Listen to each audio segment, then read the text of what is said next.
24 hours. We're out 24 hours. And the show we saw tonight is the same brand as last night's show. Could you tell?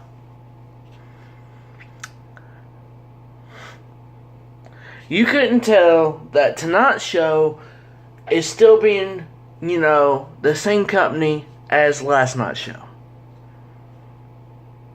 That is the biggest improvement in 24 hours.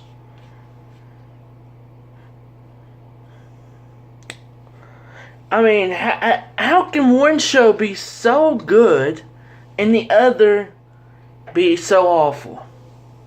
I know they got that extra hour and everything. Oh, if Raw was 2 hours, it'd be better. Really? Hopefully it might. I hope it would be. I hope it goes back to 2 hours. But, that ain't going to happen until their contract ends with USA in 2018. And they get out of that 3-hour claim. They don't need to have 3 hours. So, the show starts off with the footage and everything. And Shane and DB saying, well, the ref said they didn't have a choice. We can clearly see Luke Harper did not hit first. And that AJ did. So, AJ's like, you see that? You got another angle of that? Because clearly Luke Harper, he said, DB, Shane said, oh, you're just so lucky and everything. Then he started talking about Harper and Harper.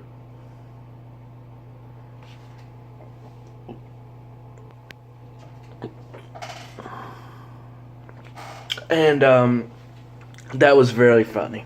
Very funny. So after the intro, here comes The Miz and Maurice. Now, I would have said, to start this off, this was the best thing of the show. Well, it was the second best thing. Can you imagine John Cena, The Miz going back and forth, and Nikki Bella basically telling Maurice, I'm going to break you, bitch, as being the number 2 best thing that happened on this show. So, I was like, oh damn, Tom Phillips is on TV tonight. So, no punishment, just like Seth Rollins didn't have no punishment. You clowns. Oh, he's going to get suspended or something. No. So, the Miz TV saying his guest, John Cena. Cena's about to talk. Miz is like, cut his mic. I'll tell you when to talk. Miz went at it. Cena, there is a person, he doesn't like John Cena. He thinks it's the same old stuff, with John Cena. Well, that's fine. That's your opinion. That's not everybody else's opinion that I've seen. John Cena is absolutely great on the mic. And, he came back with that fucking fire. And, the stuff he was saying going back and forth. You're just a dude within a dude that's trying to act like another dude. What the fuck? He's playing as 2 other dudes, I guess? He went back and forth telling him he stole Ric Flair's thing of the figure 4. DB's booth set. I was like, okay. Cena going back and forth, and Maurice, when Cena's done, Cena fire emojis, ever lit. And Maurice gets the mic and says, you don't leave the ring until we say you do. So, oh, that's funny. Nikki Bella music hits. She comes in the ring, they leave. She said, you run right now, but I'm going to break you, bitch.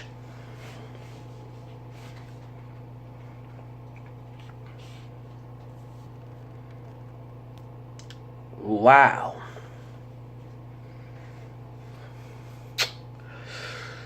But according to some of you people, this segment was probably not good. Because John Cena did the same promo and everything. Okay, you tell that to the majority of wrestling fans that this promo and this segment wasn't good. Yeah, you say that to the majority of fans out there. I'm sure you'll see a lot of them just like me that enjoyed the fuck out of this segment. It was good.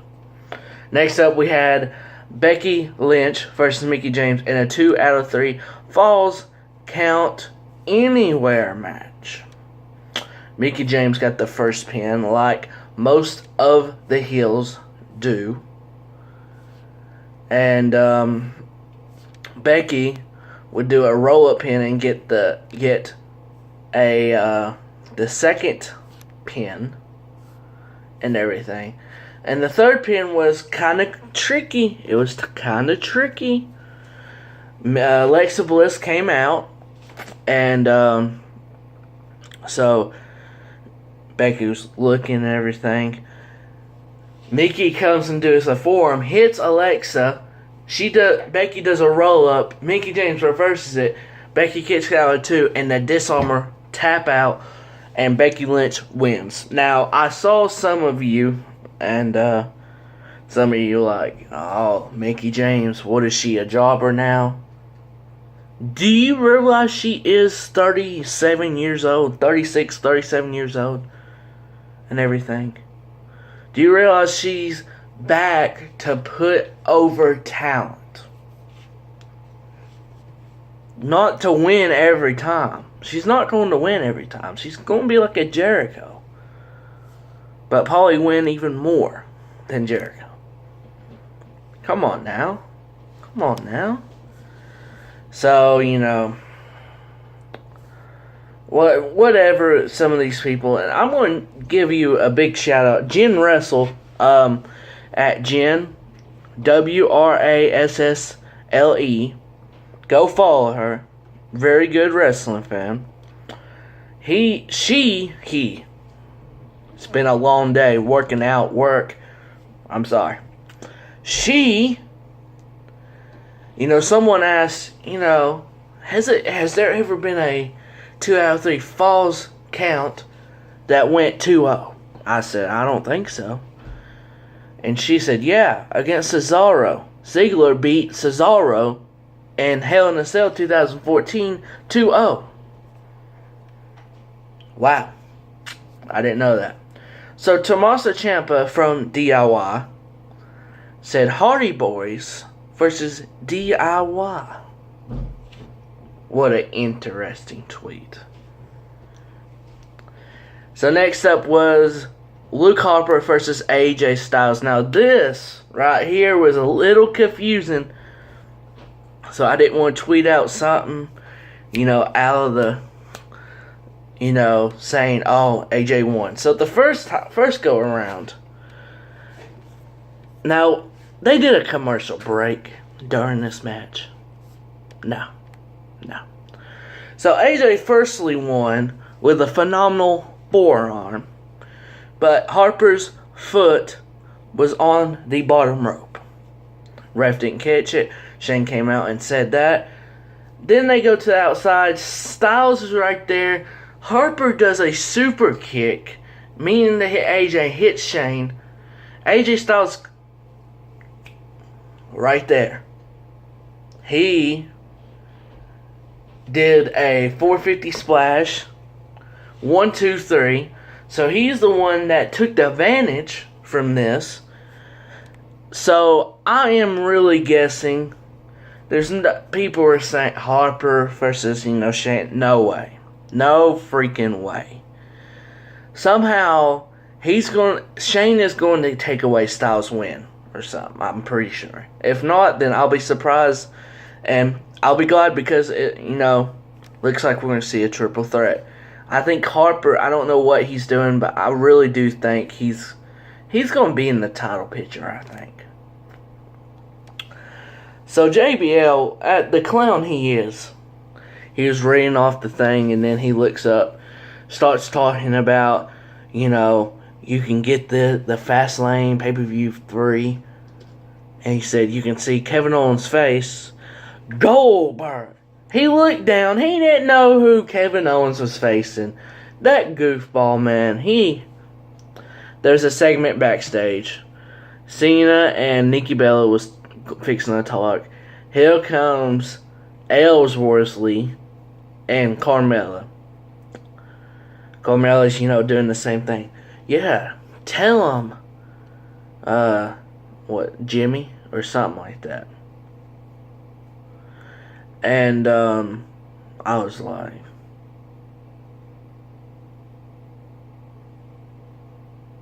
what? Like, Carmella's been talking to Ellsworth like this. I'm thinking, stand up for yourself and tell her to shut the fuck up or something. Come on, man. Be a man. So next week we're going to see Ellsworth and Carmella versus Cena and Nikki. I am 100% sure either Cena and Nikki's going to be screwed by Maurice and The Miz, or they're going to attack both of them after the match. I am 100% sure. Dean Ambrose was in action next. He came down the ring. He basically said, fuck this. Kurt Hawkins was in there. Dirty deeds to Hawkins. And we'll talk about Hawkins in a little bit. Waste. What a fucking waste. Ambrose said, fuck this.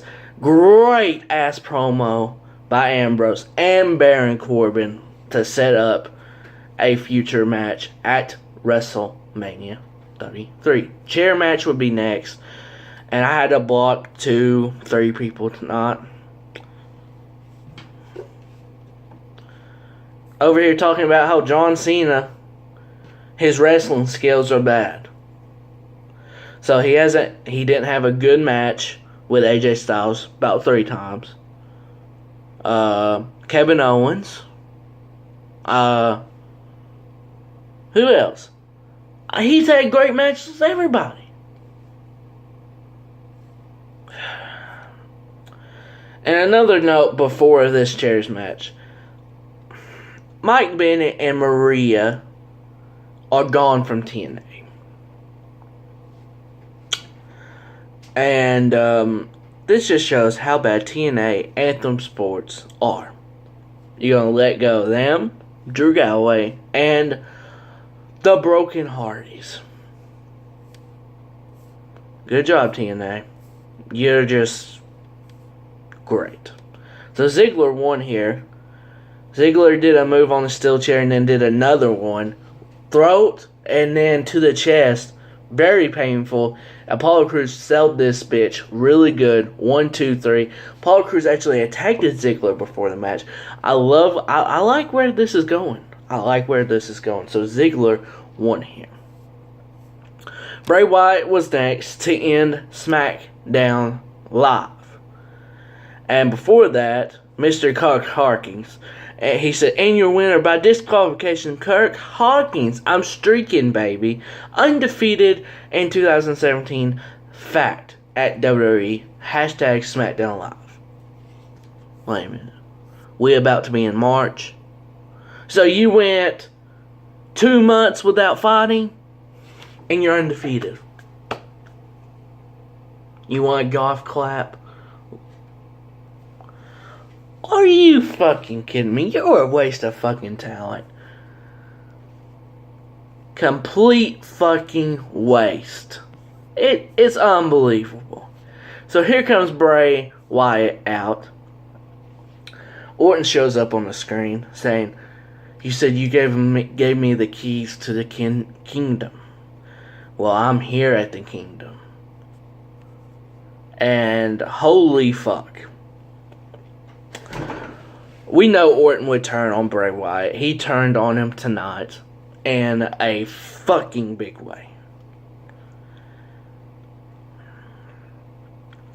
And,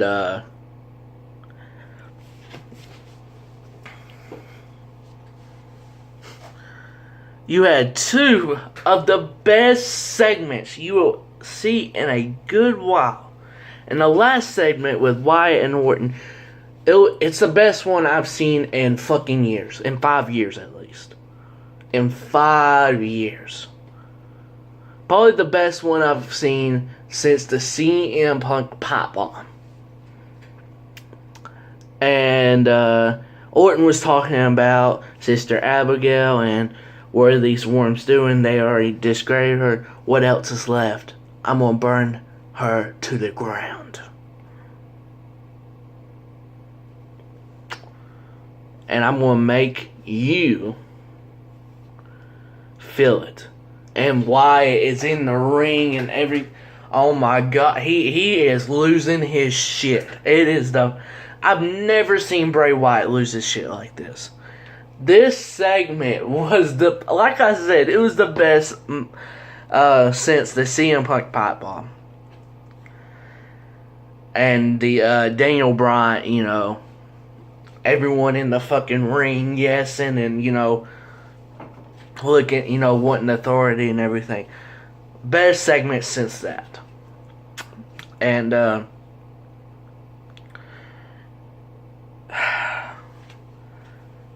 so he put gasoline everywhere. Wyatt is freaking out even more. And he says, Bray, I'm burning it down. Fire everywhere. Poses with the fire. What a image to end Smackdown Live. This just shows you why it is the fucking A show. So I've got a poll. And I put A, B, and C. I don't know which person put B, 9%. But I say this show was an A easily. 47 votes, 91 says A, and 9 says B. Vote in my poll at team __ Lesnar. And, wow. What a show, guys. What a show. If you like this SmackDown Live review, smash that like button for me. Comment below what you thought. And wow. We are 5 subscribers away. From 200. If you're new to the channel, hit that red subscribe button for me. And comment below what you thought of the entire show. And I will see you guys next time here on the Tyler Keller Show.